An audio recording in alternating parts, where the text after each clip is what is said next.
आपने समस्ते शुणुंट रेडियो कोरापुट। गत 3 दिन हम ओडिशार मानचित्र आध्यात्मिकतार एक वातावरण सृष्टि करिवार प्रक्रिया चली। प्रक्रिया चली आम ओडिशार हीरक त्रिभुज बोली कहूथुवा रत्नगिरी, उदयगिरी एवं ललितगिरी ठारे सेठारे आयोजित हो जाइए आंतर्जातिक स्तर बौद्धिक भिक्षुंकर समागम। तेबे से समागम संपर्क से समागम कौन पाई, से समागम प्रभाव एवं से समागम विशेषता ए संपर्क में आम आज कथबार्ता करवा आमर अति प्रियव्रत पात्र भाई सहित। से जाइए से बौद्ध भिक्षुओं सहित समय कटे समय बीतई एवं से माहौल रे किसी अनुभूति नहीं आसछन्ति। तेज सहित बर्तमान कथबार्ता आरंभ करवा। भाई आपन स्वागत करुछु रेडियो कोरापुट को। आम जानवा चाहबू ये जो विशेष समागम होइछि ए समागम कौन पाई एवं यार विशेषत्व कौन पाई। भाई नमस्कार श्रोता बंधु। जनवरी 12, 13, 14, 15 ये 4 दिन धरिकी गोटे आंतर्जातिक भिक्षु माने प्राज्ञ मानकर गोटे सम्मेलन होती बर्तमान ओडिशा रे। आउ बर्तमान प्रवासी भारतीय मान आगमन समय को लक्ष्य रखिकी प्रवासी भारतीय माने आसिले भुवनेश्वर संगे संगे सीटा मत देखिपारे। हीरक त्रिभुज जाऊ कहवा आम जाजपुर जिलार उदयगिरी, ललितगिरी और रत्नगिरी 3टा तो से जगह मु बर्तमान से जगह थी आज वातावरण से परिस्थिति देखी जहाँ विषय देखी तो कौच आम बर्तमान इतिहास कथा कहवा। इतिहास भुवनेश्वर जो पाखापाखि 639-647 मसीहा बेलू आसिले ओडिशा आसते उत्कल कलिंग से तो से बारंबार पुष्पगिरी कथा लिखिं। पुष्पगिरी गोटे बहुत बड़ अध्ययन शिविर जहाँ यूनिभर्सिटी आम विश्वविद्यालय कहवा जोटा कि नालंदा ठू बहुत पुराना बोली से लिखिं। नालंदा ठू बहुत पुराना विश्वविद्यालय था। पृथ्वीर सर्वजन विदित सर्व प्रमाणित सर्व प्राचीन विश्वविद्यालय हूँ पुष्पगिरी। सेटा ओडिशा रे थिला। हुएन सरकार भूयसी प्रशंसा करछथि। बहु विद्वान ज्ञानी लोक सेठी थिले। हुएन साई सेठी केते वर्ष कटि थिले। थाईलैंड विषय लिखिछथि। ସେମାନେ भारत भ्रमण समय कथा तो हुएन सा 639 को आस्थित। अच्छा तार बहु पूर्व अर्थात ये पुष्पगिरी जो यूनिभर्सिटी आम कहवा आमर खुशी कथा कि दिल्ली गोटे ऑडिटोरियम पार्लियामेंट सब बड़ ऑडिटोरियम जोटा ता ना बर्तमान पुष्पगिरी नामित कर बर्तमान सरकार धर्मेन्द्र प्रधान शिक्षा मंत्री आसिया करता शिक्षा विभाग गोटे बड़ ऑडिटोरियम अच्छी पुष्पगिरी नामित कर गोटे गौरव विषय। तो से पुष्पगिरी संपर्क में जो 3टा रहा बौद्ध स्तूप ये कौन होता कौन ना गोटे सारा पृथ्वी को ज्ञानी मान को डका गोटे 1600 जन विशिष्ट विराट बौद्ध भिक्षु सम्मेलन गोटे विरल सुजोग से अटेंड करी। तो प्रश्न उठे अर्थात कौन पाए सब ये कही रखे द्वितीय विश्वयुद्ध अर्थात प्रथम बुद्ध तो बुद्ध से प्रथम बुद्धि कहवा दरकार नहीं से बुद्ध गौतम बुद्ध। द्वितीय बुद्ध जहाँ कहुई सी अर्थात बौद्ध परंपरार सबुठ बड़ सेनापति मान सबुठ वरिष्ठ प्रचारक कहतु दार्शनिक कहतु मान्यतार हूँ बा लोक अशेष भक्ति अशेष विश्वास जो महान पुरुष सी होती पद्मसंभव। पद्मसंभव आप आज तिब्बत धर्म प्रचार करते बौद्ध धर्म को छाड़ी नहीं सी पुणी आगू आज चाइना देखुं कि जापान देखुं कि सेपट कोरिया थाईलैंड ये जिते भारत छड़ा जिते से दूरगामी देश देखुं से वज्रयान गोटे पंथा अच्छी बौद्ध मानकर से वज्रयानी पंथाटा से प्रचलन करते कि पद्मसंभव। तो हीनजान महाजान सहजान वज्रयान गोटे थी। वज्रयान कौन थी किसी मात्रा तंत्र किसी मात्रा लोकाचार किसी हिंदू रीतिनीति वैदिक रीतिनीतिर प्रचलन ये सब मिशामिशी बुद्ध धर्मटा को गोटे अलग प्रकार मिस्टिक जहाँ कहते बुद्ध धर्म गोटे सरल था किंतु वज्रयान टी कम्प्लिकेटेड किंतु ये ज्ञान विज्ञान तंत्र मंत्र औषध जड़ी बूटी ये नाना प्रकार पड़ती आम वज्रयान कथा जाऊनी। तो ये जो नुआ कल्ट ନୂଆ ଯୋଉ ଭାବଧାରାଟାକୁ ଯୋଉ ପ୍ରଚଳନ କରିଥିଲେ ସେ ହଉଛନ୍ତି ପଦ୍ମ ସମ୍ଭବ। ତ ଆପଣ ଯଦି ତମେ ଆଗକୁ ଯାହା କହିବାକୁ ଚାହୁଁଥିଲେ ଭାଇ। ହଁ, ଏଇ ଯୋଉ ପୁଷ୍ପଗିରି କଥାଟା ଆସିଲା, ପୁଷ୍ପଗିରିରେ ହୁଏନ୍ସା ଲେଖିଛନ୍ତି ପୁଷ୍ପଗିରି ଯୋଉ ମହାବିଦ୍ୟାଳୟ ଥିଲା, ବିଶେଷ କରି ବୌଦ୍ଧ ଧର୍ମର, ବୌଦ୍ଧ ଧର୍ମ ସାଙ୍ଗରେ ଅନ୍ୟାନ୍ୟ ଧର୍ମ ଗୋଟେ କମ୍ପାରେଟିଭ ଷ୍ଟଡି ହେଇଥିଲା, ବିଶେଷ ଜ୍ଞାନୀ ମାନେ ଥିଲେ, ଆଚାର୍ଯ୍ୟ ମାନେ ଥିଲେ। ତ ପୁଷ୍ପଗିରିରେ 3ଟା ବିହାର ତା ଭିତରେ ଥିଲା, ସେ ଲେଖା ହେଇଛି। ଗୋଟେ ହଉଛି ସିଂହପ୍ରସ୍ଥ ମହାବିହାର, ଆଉ ଗୋଟେ ମାଧପୁର ବୌଦ୍ଧ ମହାବିହାର, ଆଉ ଗୋଟେ ମହାବିହାର କଥା ମୋର ମନେ ପଡୁନି, 3ଟା। ସେ 3ଟାରୁ ବର୍ତ୍ତମାନ 2ଟା ଯାକ ଉଦୟଗିରି ଯୋଉ ରହିଛି, ଉଦୟଗିରି ଥିଲା ବୋଲି ପ୍ରମାଣ ସିଦ୍ଧ ହେଇଯାଇଛି। ଏଇଟା ହଉଛି ବଡ ଖୁସିର ଖବର। ତୃତୀୟ ଯୋଉ ମହାବିହାର କଥା କହୁଛନ୍ତି, ସେଇ ପାଖରେ ଲାଙ୍ଗୁଡି ପାହାଡ ବୋଲି ଗୋଟେ ଅଛି, ହୁଏତ ସେଇଠି ଥାଇପାରେ ବୋଲି କୁହାଯାଉଛି। କିନ୍ତୁ ଏପର୍ଯ୍ୟନ୍ତ ଭାରତ ସରକାର କ୍ରମାଗତ ଦାବି ସତ୍ତ୍ୱେ ସବୁ ପାହାଡକୁ ଖନନ କରିକି ଯୋଉ ବାହାର ଯେତିକି ତା ପିଛା ଶ୍ରଦ୍ଧା ନିଷ୍ଠା ଦେଖିବା କଥା ଦେଖେଇ ନାହାନ୍ତି ବୋଲି ସେଟା ଆଜି ପର୍ଯ୍ୟନ୍ତ ଅନଏକ୍ସପ୍ଲୋର୍ଡ ହେଇକି ରହିଛି। ମୁଁ ଯାଇଥିଲି ବର୍ତ୍ତମାନ ରତ୍ନଗିରି ଖୋଳାଖୋଳି ଚାଲିଛି, 30-35 ଜଣ ମୂଲିଆ ଲାଗିଛନ୍ତି, କାମ ଦାମ କରୁଛନ୍ତି, କିନ୍ତୁ ସେଟା ପର୍ଯ୍ୟାପ୍ତ ନୁହଁ। କାରଣ ପାହାଡ ସାରା ବିକ୍ଷିପ୍ତ ହେଇକି ପଡିଯାଇଛି। ଏଡେ ବୁଦ୍ଧଙ୍କ ମୁଣ୍ଡ ଗୁଡାକ ବିଶ୍ୱାସ କରିବେନି, 8 ଫୁଟ 10 ଫୁଟ ଉଚ୍ଚର ବିଶାଳ ବିଶାଳ ବୁଦ୍ଧ ମୁଣ୍ଡ, ସାରା ଭାରତ କଣ ସାରା ପୃଥିବୀରେ ଏମିତି କରୁନଥିବ, ଏମିତି ମାଟି ତଳେ ପଡିଯାଇଛି। ଏତେ ନିଖୁଣ କାରୁକାର୍ଯ୍ୟର କାମ, ଇଏ କାମ ସବୁ ଆଶ୍ଚର୍ଯ୍ୟ ମତେ ଲାଗୁଛି, ଆଉ ଦୁଃଖ ବି ଲାଗୁଛି ଯେ କେମିତି ମାଟି ଗୋଡି ଭଳିଆ ପଡିଛି ସବୁ କାରୁକାର୍ଯ୍ୟ, କାହାର ଆମର ନିଘା ନାହିଁ, କିଛି ନାହିଁ, ବହୁ ବର୍ଷ ଧରି ପଡିଥିଲା। ଏବେ ଗୋଟେ ପ୍ରୋଟେକ୍ଟେଡ କରି ତାର ଜାଲିଟେ ବେଢେଇ ହେଇକିରି ଗୋଟେ ଯୋଉ ବାଡିରେ ଚାରପାଳ ଭଳିଆ ରହିଛି, କିନ୍ତୁ କୋଟି କୋଟି ଗୋଟେ ମୂର୍ତ୍ତି ଯଦି ବାହାରେ ବିକ୍ରି ହେଇଯିବ, ମୂର୍ତ୍ତି ଚୋର ମାନେ ଲାଗିଯିବ, କୋଟି କୋଟି ଟଙ୍କା ହେଇଯିବ। ତ ଏମିତି ବିପର୍ଯ୍ୟୟ ଅବସ୍ଥାରେ ପଡିଛି, ତାକୁ ଟିକେ ବର୍ତ୍ତମାନ ସମୟ ଆସିକି ତାକୁ ଟିକେ ପୁନରୁଦ୍ଧାର ଚାଲିଛି। ତ ମୁଁ ଏଇ କହିବାର ଅର୍ଥ, ଏଇ ଯୋଉ ପଦ୍ମ ସମ୍ଭବ ନାମକ ଯୋଉ ମହାନ ଜନନାୟକ କୁହନ୍ତୁ, ଧର୍ମ ପ୍ରଚାର କୁହନ୍ତୁ ବା ଦ୍ୱିତୀୟ ବୁଦ୍ଧ କୁହନ୍ତୁ, ସିଏ ଓଡିଶାରେ ଥିଲେ ବୋଲିକି ଏଇଟା ପ୍ରମାଣ କିଏ ପ୍ରମାଣ କଲା? ଏଇ ଯୋଉ ରିସେଣ୍ଟଲି ଆମର ଗାଛିଆ ଆଜା ନାଁ ଶୁଣିଥିଲେ, ନୟାଗଡ଼ ଗାଛିଆ ଆଜା, ଯିଏକି ନିଜେ ବ୍ୟକ୍ତିଗତ ସ୍ତରରେ ଗୋଟେ ବଡ ମ୍ୟୁଜିୟମଟେ ସଂଗ୍ରହ କରିକି ବ୍ୟକ୍ତିଗତ ସ୍ତରରେ କରୁଛନ୍ତି। ତାଙ୍କ ପୁଅ ଯିଏ ଅଛନ୍ତି ବର୍ତ୍ତମାନ ଭୁବନେଶ୍ୱର ଅଛନ୍ତି, ସିଏ ପ୍ରବୀର କୁମାର ପଟ୍ଟନାୟକ ବୋଲିକି ସେ ୟୁଏନରେ କାମ କରୁଥିଲେ। 20 ବର୍ଷ କାଳ ଅକ୍ଳାନ୍ତ ପରିଶ୍ରମ କରି ପାଖାପାଖି, ମୁଁ ଦେଖିଛି ତାଙ୍କ ଘର, ତାଙ୍କ ଲାଇବ୍ରେରୀ ପାଖାପାଖି 300 ବହିକୁ ପୁରା ଘାଣ୍ଟି ଚକଟିକିରି 20 ବର୍ଷରେ 300 ବହିରୁ ସେ ଯାହା ଏକ୍ସଟ୍ରାକ୍ଟ କଲେ, ସେ ପାଖାପାଖି ଗୋଟେ ବଡ ବହି କରିଛନ୍ତି ସେ ପଦ୍ମ ସମ୍ଭବଙ୍କ ନାଁରେ। ସେ ବହିଟା ବର୍ତ୍ତମାନ ରିଲିଜ ହେବା ପରେ ସାରା ବିଶ୍ୱରେ ବର୍ତ୍ତମାନ ଗୋଟେ ଆଲୋଚନା ଚାଲିଲା। ତିବ୍ବତରେ, ନେପାଳରେ, ଇଭେନ ଦଲାଇ ଲାମାଙ୍କ ପାଖକୁ ବି କଥା ଗଲା। ତାର ବିଭିନ୍ନ ଅକାଟ୍ୟ ଯୁକ୍ତି ଦେଖି ସେସବୁ ଦଲାଇ ଲାମା ବି କହିଲେ, ନାଇଁ ଠିକ ଅଛି, ମୁଁ ବି ମୋର ପରମ୍ପରା କ୍ରମେ ଶୁଣି ଆସୁଛି ଯେ ଉଦୀୟମାନ ବୁଦ୍ଧ ହଉଛନ୍ତି ଉଦୀୟମାନ ମାନେ ଉଡିଆନ ବୋଲି ତାକୁ କୁହାଯାଉଛି। ଉଡିଆନର ଯୋଉ ପ୍ରଚାରକ ସିଏ ହଉଛନ୍ତି ବୁଦ୍ଧ, ସିଏ ହଉଛନ୍ତି ଉଡିଆନ କିଏ ନୁହଁ, ଏ ଓଡିଶାକୁ ଉଡିଆନ ବୋଲି କୁହାଯାଉଥିଲା ବୋଲି ପାଲି ଭାଷାରେ ସିଏ ଦଲାଇ ଲାମା ବି ଲେଖିକି ଜଣେଇଥିଲେ।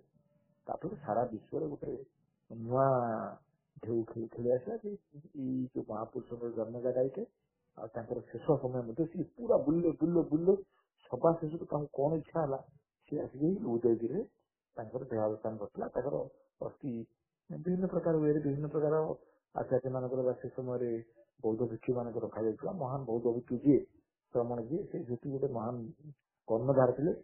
ହୁଏତ ତାଙ୍କୁ ଦାହ କରାଗଲା ପରେ ତାଙ୍କର ଅସ୍ଥି ରଖାଯାଇଛି କି କଣ ହେଇଛି, ସେ ଗବେଷଣା ସାପେକ୍ଷ, କିନ୍ତୁ ଥିଓରିରେ ଏଇଟା ପ୍ରମାଣିତ ହେଇଗଲା। ତ ତାରି ଉପଲକ୍ଷେ ଗୋଟେ ବିଶ୍ୱସ୍ତରୀୟ ଗୋଟେ ବୌଦ୍ଧ ସମ୍ମିଳନୀ ଆକଳନ ହେଇଥିଲା। ଏଇ ତ୍ରିଭୁଜ ଯୋଉ ଟ୍ରାଙ୍ଗେଲ ରହିଲା, ହୀରକ ତ୍ରିଭୁଜ, ତାକୁ ହୀରକ ଚତୁର୍ଭୁଜ କର ବୋଲି କହୁଛନ୍ତି। ତାହେଲେ ଲାଙ୍ଗୁଳି ପାହାଡକୁ ମଧ୍ୟ ସେଥିରେ ଏଡ୍ କରିବାକୁ କହୁଛନ୍ତି। ଇଏ ହେଲା ମୋଟାମୋଟି କଥା। ତ ଆମେ ବୁଲିଗଲେ କଣ ଦେଖିବା ସେଇଟା ଗୋଟେ ବି ଜାଣିବା ଦରକାର। ସବୁଠୁ ବଡ କଥା ହେଲା, ଯୋଉମାନେ ନାଳନ୍ଦା ଦେଖିଛନ୍ତି ବା ଭାରତ ଅନ୍ୟ ବୌଦ୍ଧ ବିହାର ଗୁଡିକୁ ଦେଖିଛନ୍ତି, କିଛି ଜାଗାରେ ବୌଦ୍ଧ ବିହାର ସବୁ ଭାରତ ସାରା ଅଛି, ବିଶେଷ କରି ପାଟନା ଏରିଆ ବା ବିହାରରେ, ଯୋଉଟା ବିହାର ଯୋଉ ନାଁଟାକୁ ଆସିଛି ବୌଦ୍ଧ ବିହାରରୁ ବିହାର ଅଛି, ବିହାରରେ ବହୁତ ଗୁଡେ ଅଛି, ନେପାଳରେ ଅଛି। କିନ୍ତୁ ଏଠି ଯୋଉ ପ୍ରକାର ପରିସ୍ଥିତିରେ ଏଠି ମାତ୍ରାରେ ଯୋଉ ସବୁ ଆମର ପ୍ରାଚୀନ ଶିଳାଲିପି ହଉ କି ବୌଦ୍ଧ କୀର୍ତ୍ତିରେ ଯୋଉ ସବୁ ବ୍ୟବହୃତ ହୁଏ, ସ୍ତୂପ ବା ଅସ୍ଥି ରଖିବାର ଗୋଟେ କଳସ ଭଳିଆ ଗୋଟେ ଜିନିଷଟେ, ଗୋଟେ ଚକ୍ର, ଗୋଟେ ଧର୍ମ ଚକ୍ର, ଏଇ ସବୁଟା ଯୋଉ ମାତ୍ରାରେ ଅଛି ସାରା ଭାରତରେ ବିଶ୍ୱରେ କୋଉଠି ନାହିଁ। ରତ୍ନଗିରି ଯାଇଥିଲି ତ ମତେ ଆଖି ଖୁସି ହେଇଗଲା ଯେ ଆଗରେ ନାଳନ୍ଦା କିଛି ନୁହଁ, ନାଳନ୍ଦା ହେଇଠି ଏବର। ଆଉ ଦେଖନ୍ତୁ ନାଳନ୍ଦା ବର୍ତ୍ତମାନ ବିଶ୍ୱ ଐତିହ୍ୟରେ ମାନ୍ୟତା ପାଇଛି। ଆଉ ନାଳନ୍ଦା ଗୋଟେ ୟୁନିଭର୍ସିଟି ବୋଲି ଗୋଟେ ଅଛି, ତାଙ୍କର କେତେ ନାଁ ତାର ବିଷୟରେ। କିନ୍ତୁ ଆମର ଏଇଠି ଥାଇକିରି ଆମର କୌଣସି ପ୍ରକାର ନାଁ ନାହିଁ, ଗନ୍ଧ ନାହିଁ। ୱାର୍ଲଡ ହେରିଟେଜରେ ଯିବା କଥା ଏ ଜାଗାଟି, ୱାର୍ଲଡ ହେରିଟେଜରେ ଯିବାର କୌଣସି କାରଣ ନାହିଁ। କାରଣ ପୃଥିବୀର ବିଶ୍ୱବିଦ୍ୟାଳୟ ଯୋଉଠି ପୃଥିବୀରେ ଇଂଲଣ୍ଡ ଯେତେବେଳେ ଘୋଷାଡ଼ି ହେଇଥିଲା ତାକୁ ଶବ୍ଦ ଜଣା ନଥିଲା, ତ ଆଦିମ ମାନବ ଭଳିଆ ଯୋଉ ଥିଲେ ଯୋଉ ଶତାବ୍ଦୀରେ, ସେଇଠି ଓଡିଶାର ଗୋଟେ ଏଡେ ଉନ୍ନତ ବିଶ୍ୱବିଦ୍ୟାଳୟର କନସେପ୍ଟ ଆରମ୍ଭ ହେଇଥିଲା। ସେଟା ଓଡିଆ ମାନଙ୍କ ପାଇଁ ଗର୍ବର ବିଷୟ। ଆଉ ଦ୍ୱିତୀୟ କଥା ହେଲା, ବର୍ତ୍ତମାନ ଆସିଛନ୍ତି ଯୋଉ ବୁଦ୍ଧିଷ୍ଟ ମଙ୍କ ମାନେ ଆସିଛନ୍ତି, ତାଙ୍କ ସହିତ ଆପଣ କଥାବାର୍ତ୍ତା ବି କରିଥିବେ। ନାଇଁ ସେ କଥା ଅସୁବିଧା ହଉଛି ଭାଷାଟି। କାହିଁକି ମୁଁ କହିବି ନା, ଧରନ୍ତୁ ତାଇୱାନରେ ଆସିଲା କି ସିଆଡେ ଥାଇଲାଣ୍ଡରେ ଆସିଲା କି କୋରିଆରୁ ଆସିଲା, ଚାଇନାରୁ କିଏ ଆସି କିଏ କିଏ ଭାଷାରେ କେମିତି କଥା ହବ କୁହନ୍ତୁ ମତେ। ସେମାନେ ଆସୁଛନ୍ତି କେବଳ ଶ୍ରଦ୍ଧାକୁ ନେଇକିରି, କୌଣସି କମନ ଭାଷା ନାହିଁ। ଆଉ ଇଂରାଜୀ କେହି ବୁଝୁନାହାନ୍ତି, ଆଉ ଓଡିଆ ହିନ୍ଦୀ ତ ଛାଡ ଦୂର କଥା, ଇଂରାଜୀ କେହି ବୁଝୁନାହାନ୍ତି। କେମିତି ବୁଝିବେ?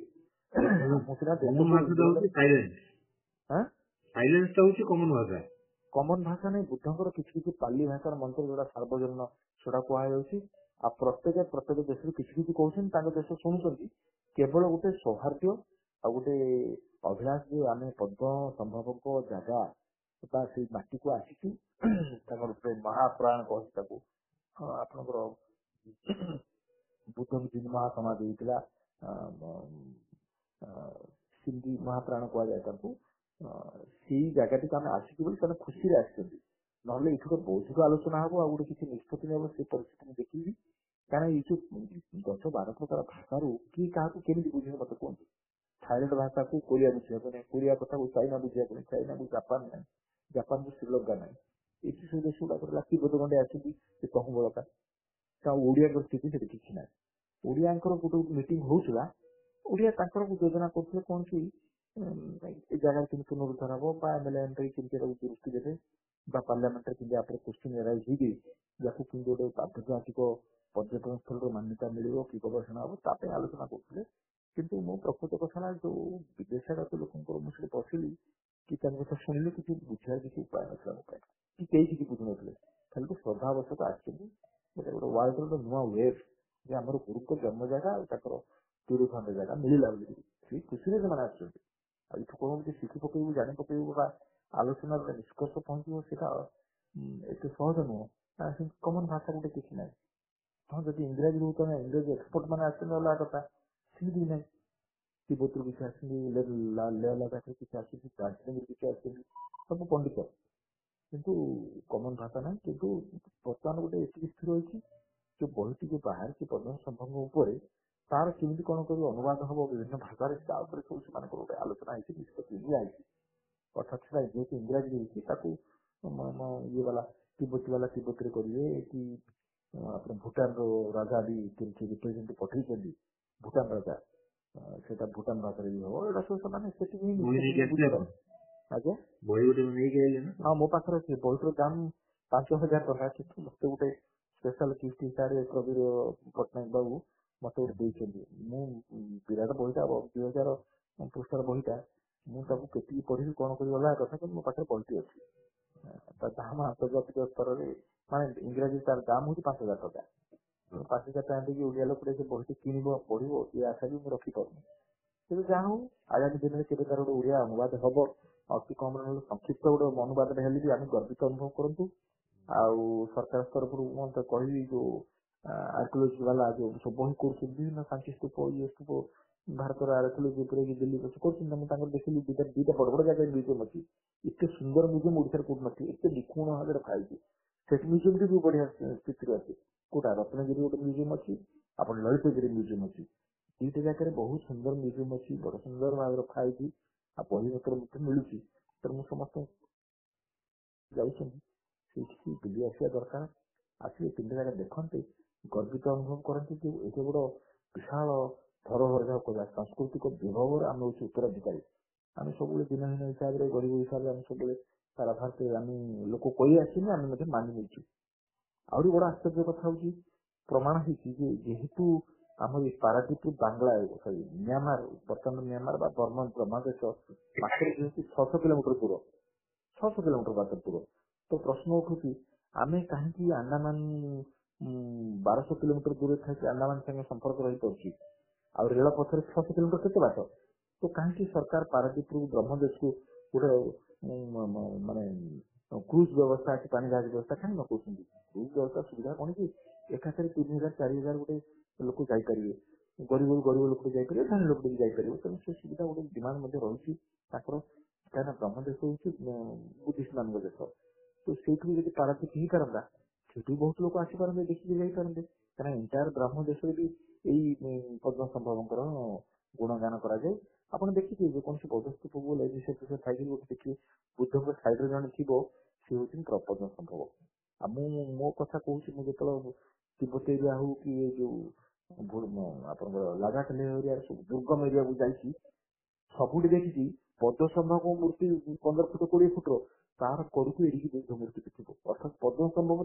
बड़ ସେମାନେ କହିବା କଥା ଯେ ପଦ୍ମ ସମ୍ଭବ ହିଁ ଆମକୁ ଜଣେଇଲେ କିଏ ବୁଦ୍ଧ କିଏ ଇଏ କିଏ ଜୀବନ କଣ ଆମକୁ ସିଏ ଜଣେଇଛନ୍ତି ବୁଦ୍ଧଙ୍କ କଥା କିଏ ଆମକୁ ଜଣେଇଛନ୍ତି ସିଏ ବଡ ସେ ଗୁରୁ ଆଉ ଗୋବିନ୍ଦ ଭିତରେ କିଏ ବଡ ବୋଲି ଯେମିତି ଜଣେ କହିଲେ ଗୁରୁ ହିଁ ବଡ କାରଣ ଗୁରୁ ହିଁ ମତେ ଜଣେଇଛନ୍ତି ଗୋବିନ୍ଦ କିଏ ସେଇ ଅବସ୍ଥା ସେଠି ମୁଁ ଦେଖିଲି ଲଦାଖ ଲେହର କଥା କହୁଛି କାଶ୍ମୀର ହଉ ଲଦାଖ ଲେହ ହଉ ଆଉ ବାଂଲାଦେଶରେ ଆପଣ ଜାଣିଥିବେ କି ନାହିଁ ବାଂଲାଦେଶରେ ପୃଥିବୀରେ ସର୍ବାଧିକ ବୁଦ୍ଧ ରହନ୍ତି ବହୁତ ବୁଦ୍ଧ ସେଠି ଅଛନ୍ତି ବୁଦ୍ଧିଷ୍ଟ आउट इंटरेस्टिंग कथा मुझे सम्मेलन जानना चाहिए कि ओडिशा रे भी मानिया पाट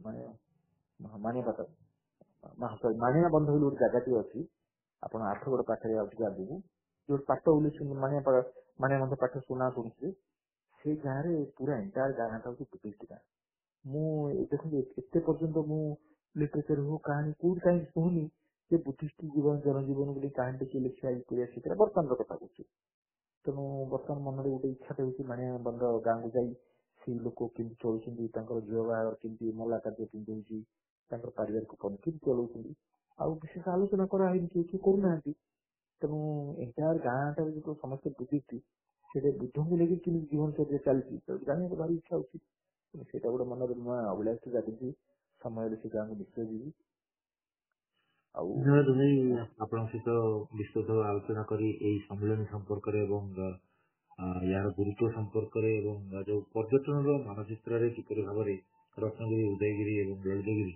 एक विशेष गुरुत्वपूर्ण स्थान अख्तियार करिछि एवं ताकु नै किपरि सरकारଙ୍କର दृष्टि आगु आसिया दरकार से संपर्क आपण विशेष भाव में सूचना दैछन्ति त आपण पाखरे कृतज्ञता जनाउछु रेडियो कोरापुटर समस्त श्रोताଙ୍କ पाखरे एते समय धरि हम सहित ସେମାନେ ଶୁଣିଛନ୍ତି ଏତେ ସୁନ୍ଦର ଭାବରେ ତାକୁ ଗ୍ରହଣ କରିଛନ୍ତି ଏବଂ ଆଗକୁ ନିଶ୍ଚିତ ଭାବରେ ସେଇ କ୍ଷେତ୍ର ଗୁଡିକୁ ବୁଲି ଦେଖିବା ପାଇଁ ସଂକଳ୍ପ ବି ନେଇଛନ୍ତି ପୁଣି ଥରେ ଆଉ ଏକ ଏପିସୋଡରେ ଦେଖା ହବ ସେତିକି ପର୍ଯ୍ୟନ୍ତ ସମସ୍ତଙ୍କ ପାଖରେ କୃତଜ୍ଞତା ଜଣାଇ ରହୁଛି ତେବେ